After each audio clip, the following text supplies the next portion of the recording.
Hola, ¿cómo están? Muy buenas noches, gracias por acompañarnos. Aquí estamos arrancando una vez más Energía Latam, con un tema que les diría es tan estratégico como difícil de agotar.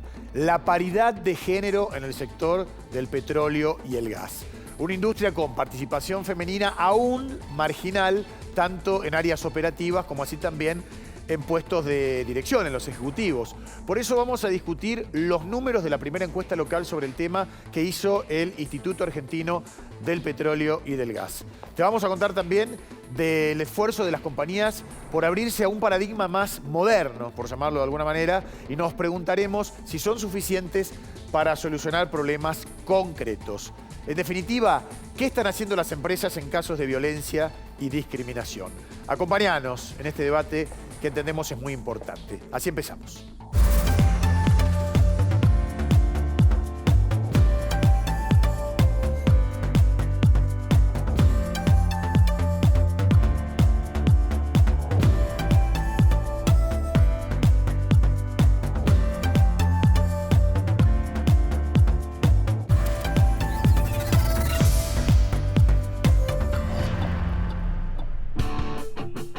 Bueno, hecha la presentación, también hay muchas preguntas. ¿Cuáles son los principales escollos para la diversidad de género? ¿Qué cambios deberían hacer muchas empresas? De eso vamos a hablar con importantes invitadas. Pero antes, podés seguir actualizado toda la semana en el portal energialatam.com. Acordate que para nosotros consejos, sugerencias, pedidos de temas, todo sirve y estar comunicados durante los 7 días aún más. Agradecemos a Accelerate Energy por acompañarnos en Energía Latam. Los podés conocer en este spot. Mirá.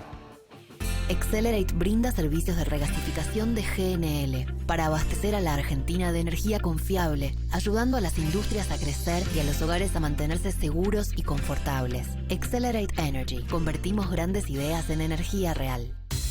Y como cada noche le damos la bienvenida a Cledis Candelaresi. Hola Cledis, qué gusto acompañarte como siempre. ¿Qué tal? ¿Qué tal? Bien, bien. Entusiasmado con este tema. Seguimos Seguimos con este tema ahondando. Porque realmente vale la pena. Mucha repercusión tuvimos la semana pasada. Quiero presentar a Viviana Barilá, jefa de sustentabilidad de Metrogas. ¿Qué tal, Viviana? Bienvenida. Poli Argento es líder de diversidad de YPF. Ella se integra en la Comisión de Diversidad e Inclusión del IAPG, Instituto Argentino del Petróleo y del Gas. Siempre lo decimos para quienes no conocen las siglas, porque creemos que hay gente que se va sumando semana tras semana. Nos auspicia Pan American Energy, energía responsable.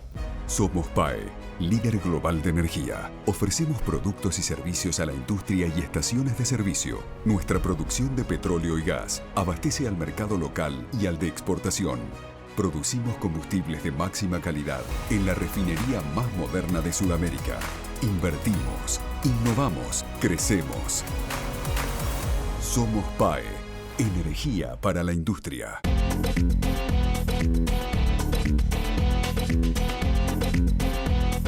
Una vez más abordando la cuestión de género en la industria del gas y del petróleo, también con números, con estadísticas que son importantes internalizar y tener en cuenta. Y el tema de la violencia y la discriminación que hoy estamos agregando. ¿Es así, Cledis? Sí, es así, es así. Bueno, ya hicimos un repaso, una especie de paneo sobre los números que surgen de una encuesta, la primera medición que se hace en Argentina en el sector de petróleo y gas y que lo hizo el IAPG, el Instituto Argentino del Gas y del Petróleo, y del cual surge algo que estamos sintetizando en estos números que vemos en pantalla, que solo el 18,1% del personal de las empresas vinculadas a la industria del oil and gas son mujeres, sí, que es una proporción relativamente baja en relación a la misma industria en otros países de Latinoamérica, mucho más respecto de Europa e incluso respecto al sector privado local.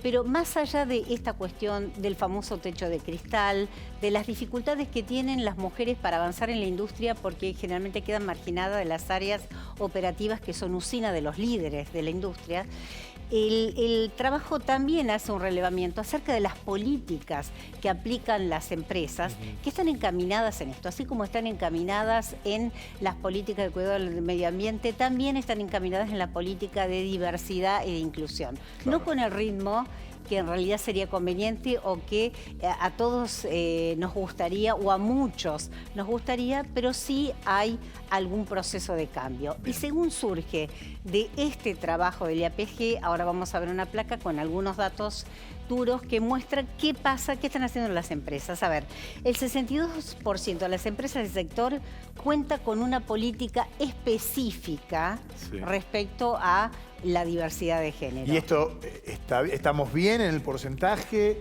comparado con otros sería países? fantástico que después nos los cuenten las personas que están involucradas en el trabajo. Demos por lo menos el paneo o el pantallazo general, la foto. El 40% de las empresas tienen protocolos de actuación, que yo estoy sumamente intrigada por saber algo respecto de esos protocolos, es decir, qué se hace, qué hacen concretamente las compañías ante casos concretos, puntuales de discriminación, más allá de los parámetros que ellas tienen que aplicar para ser inclusivas y modificar un poco la situación de inequidad de género que existe en esta industria en particular, insisto, la segunda en el país por la baja participación femenina. Hay solo el 13% de esos instrumentos que utilizan las empresas como política de equidad están ajustados a parámetros de la Organización Internacional del Trabajo. Las empresas empezaron a hacer acciones como brindar capacitación a su personal. Me consta que los CEOs, las cabezas de las empresas tienen información permanente sobre estos nuevos fenómenos, no solamente de la incorporación de las mujeres, sino de otras cuestiones que tienen que ver con la identidad de género y con las otras formas de géneros o las otras autopercepciones de género, que dan lugar a mucha discriminación. Y el 38% de las empresas tienen acuerdo con universidades para pasantías o becas de mujeres. Es decir, una manera de captar talento, de no desperdiciarlo. Ahora, insisto, creo que la gran pregunta, y me parece que eso sería muy interesante tratar de conversarlo esta noche a partir de este relevamiento del IAPG, es qué hacen.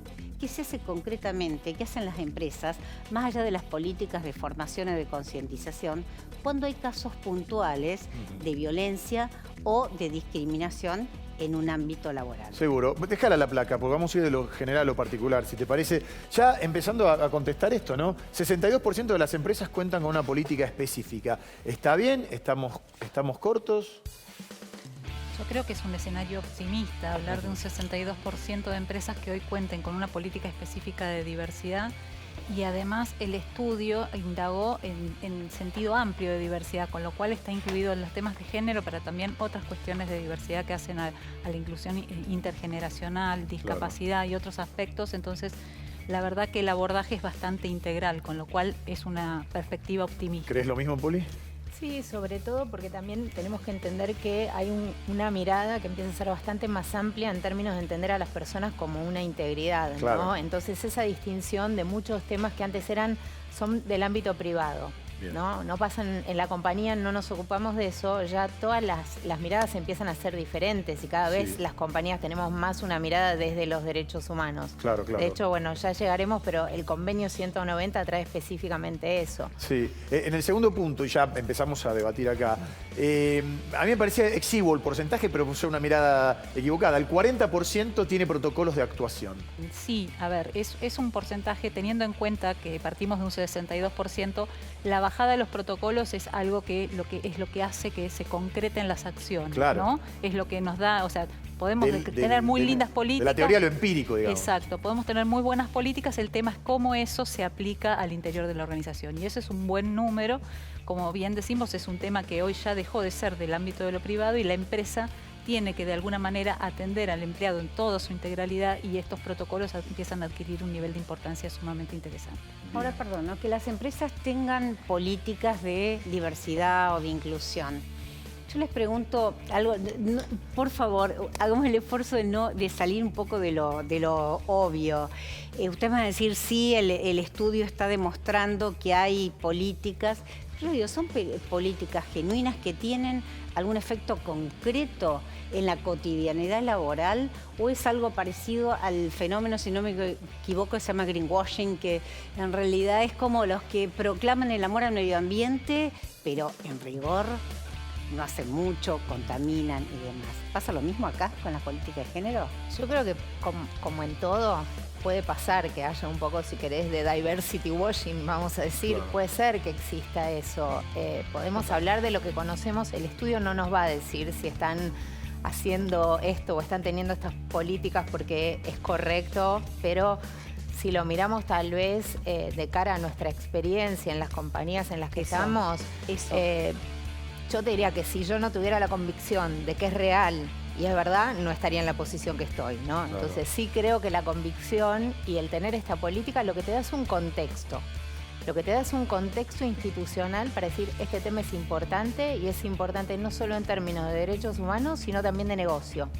Exacto. Y, sí, o sea, concretamente. Ahí es cómo te evalúan tus inversores, la respuesta que tenés que dar a la sociedad. Podés estar discriminado de una decisión financiera, podés no acceder a un beneficio financiero si no tenés una política de equidad. Y no solo eso, digamos, porque tal vez todavía no es que te van a discriminar porque no tengas una política de equidad, pero sí te van a evaluar por si tenés equidad de representación en el directorio, en tu equipo ejecutivo, ¿No en la que sea por este totalidad? criterio y no por una convicción?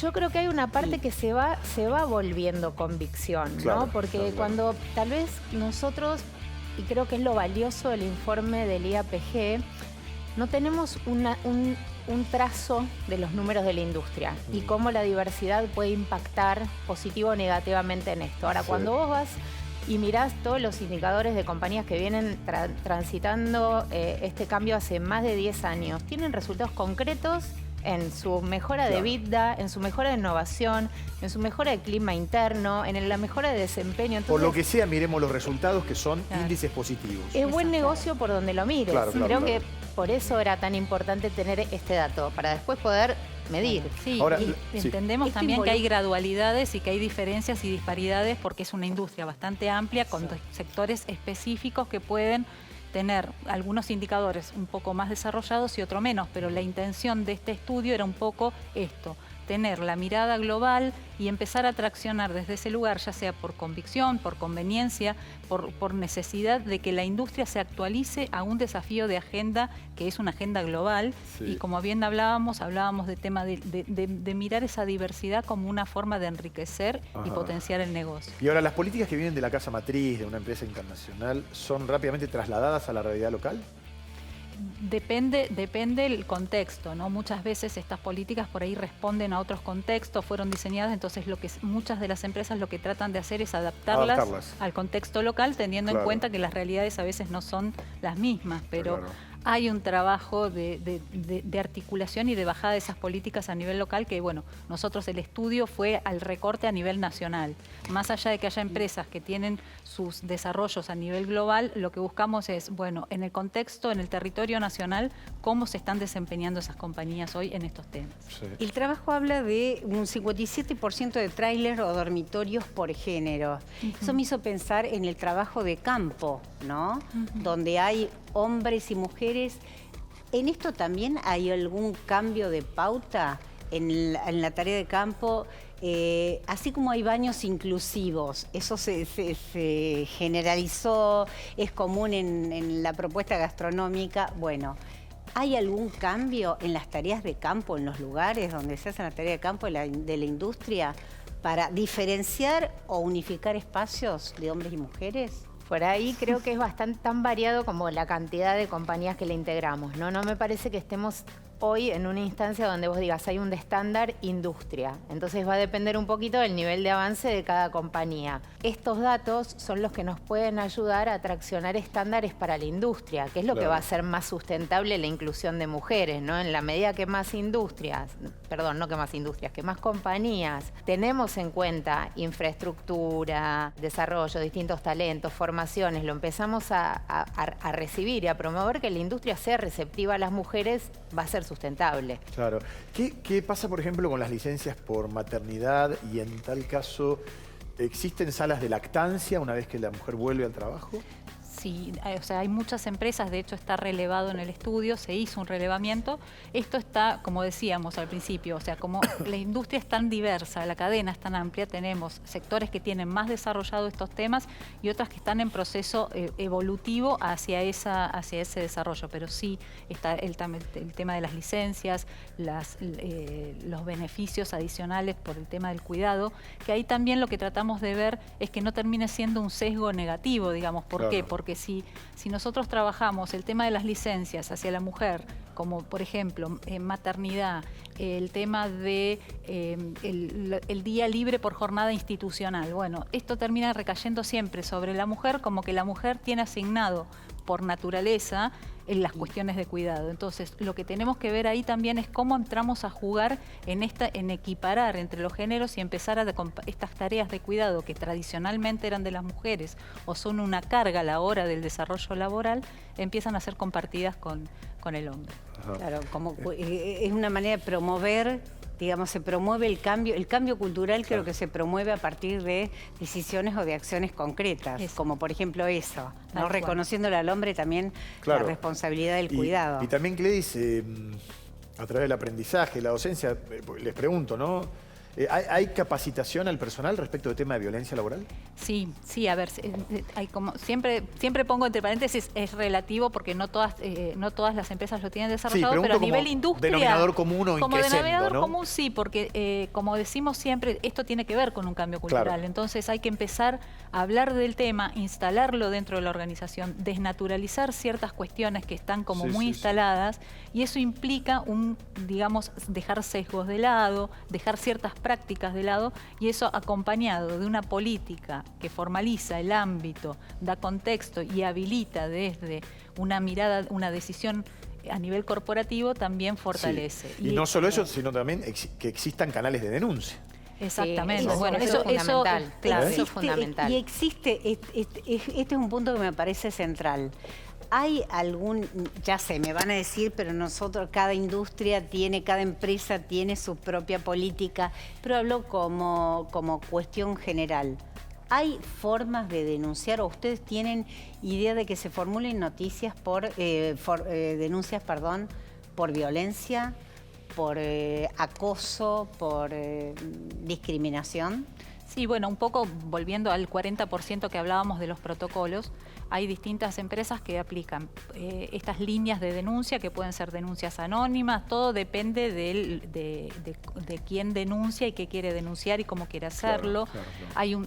En algunos casos existen comités de atención de estos casos que son y cuentan a veces con un actor externo que es el que canaliza esa denuncia, cosa de garantizar la transparencia, el proceso y el acompañamiento posterior que se haga a la persona que denuncia.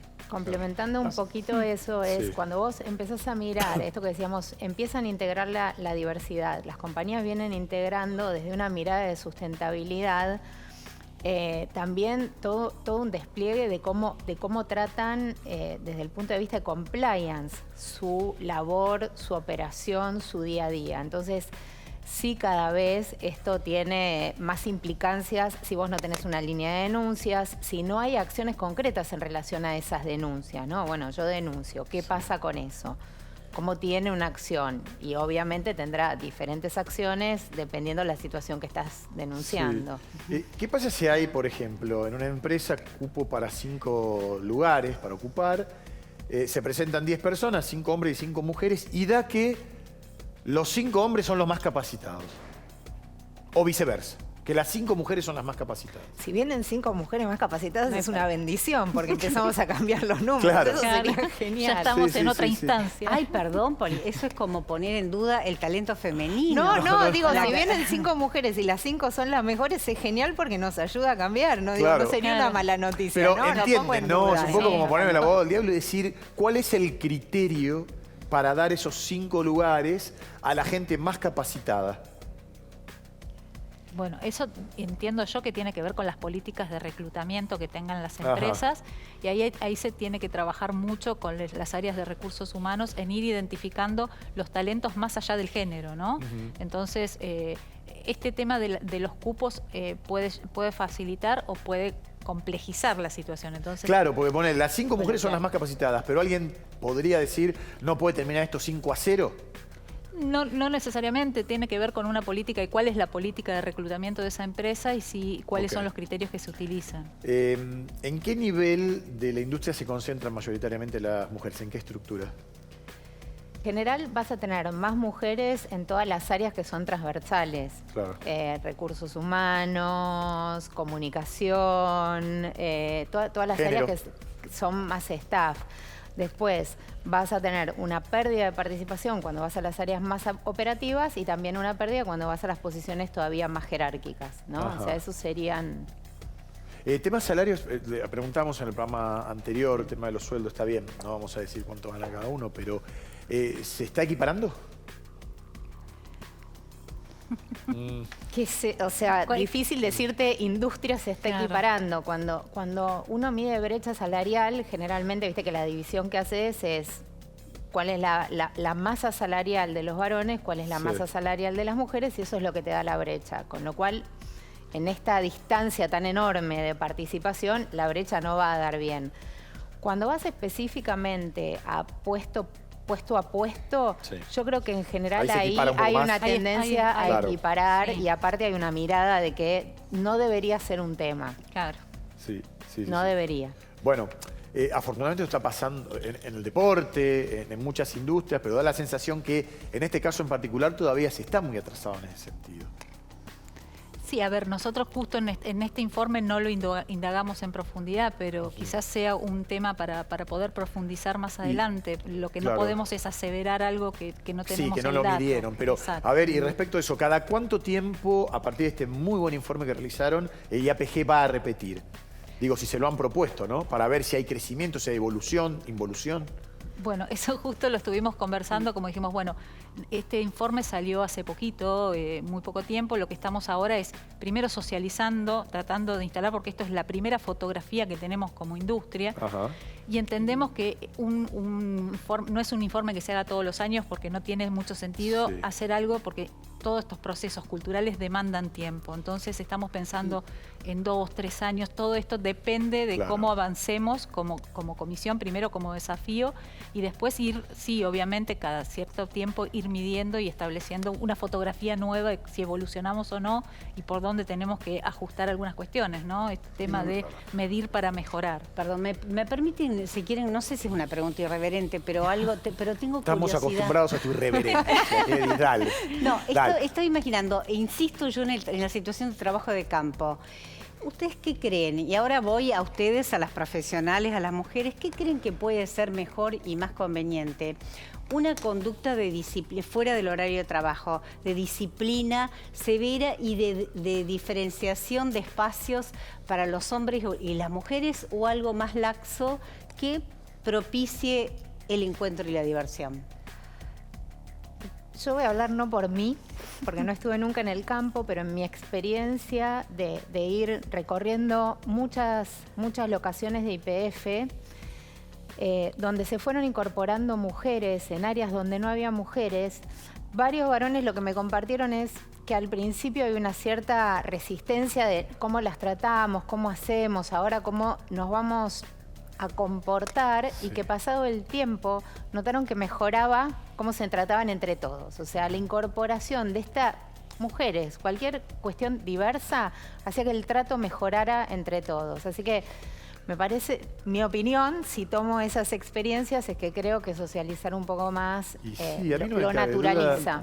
A ver, hay cuestiones extemporáneas que hasta los propios establecimientos educativos han adaptado, porque que haya, perdón los que siguen siendo así, pero me parece que es mejor que haya colegio mixto, a que haya a lo mejor colegio solo de mujeres o solo de varones, que pertenece a lo mejor a tradiciones que uno puede respetar, pero a lo mejor no compartir, ¿no? Sí, o han cambiado o han evolucionado la sociedad como tal y que hoy demanda que esos espacios por ahí sean mixtos. Exacto. Esto que hablamos de la diversidad como contribución a la creatividad, al poder construir soluciones mucho más dinámicas, mucho más enriquecedoras, que si lo pensamos en términos de un género por un lado y otro género por el otro, ¿no? Claro.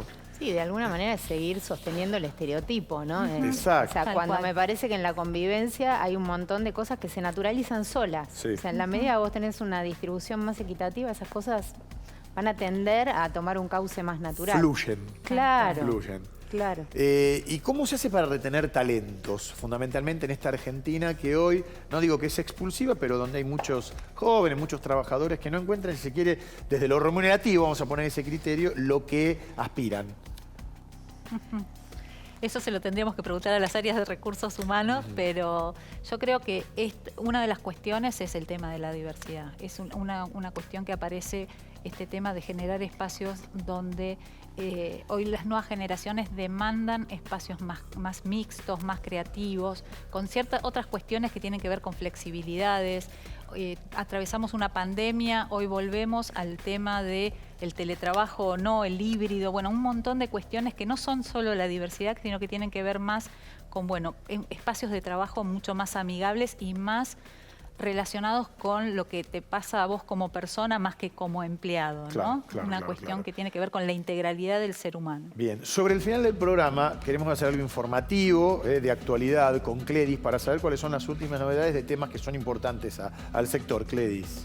Bueno, no vamos de la diversidad a la segmentación de tarifas, que es algo que nos involucra a todos, más allá de la cuestión de géneros, y es que en realidad está avanzando una segmentación con criterios distintos a los que se estableció en principio, y en realidad el 10% que se pensaba que iba a pagar la tarifa plena hoy está en un 30 o hasta en un 45% en provincias de población importante como la provincia de Buenos Aires, con todo lo que esto significa desde el punto de vista económico. No solamente porque hay gente que, digamos, porque se cambiaron los criterios oficiales para incluir, se hicieron un poquito más laxos, sino porque hay gente que podría haber solicitado el beneficio y aún no lo hizo. Entonces ahí hay una gran definición. Más allá de que quien tiene el beneficio está restringido para algunas otras cuestiones, como para la compra de dólar ahorro, que eso tiene una lógica. Porque si solicitas el apoyo estatal, es lógico que no manifiestes o exteriorices capacidad de ahorro por otro lado, ¿no? Así que ese es uno de los problemas, los grandes desafíos de la coyuntura de la política, y yo creo que más allá de los ajustes de tarifa que quedan de acá a principios del verano, es bastante inquietante el panorama del año que viene, Guillermo, porque indefectiblemente las tarifas van a estar asociadas también al tipo de cambio. ¿Qué pase con el dólar va a influir en las facturas de luz y de gas? Bueno, Cledis, lo vamos a hablaremos seguir en el noticiero. Dale. Y a Viviana y a Poli, muchas gracias, por haber venido.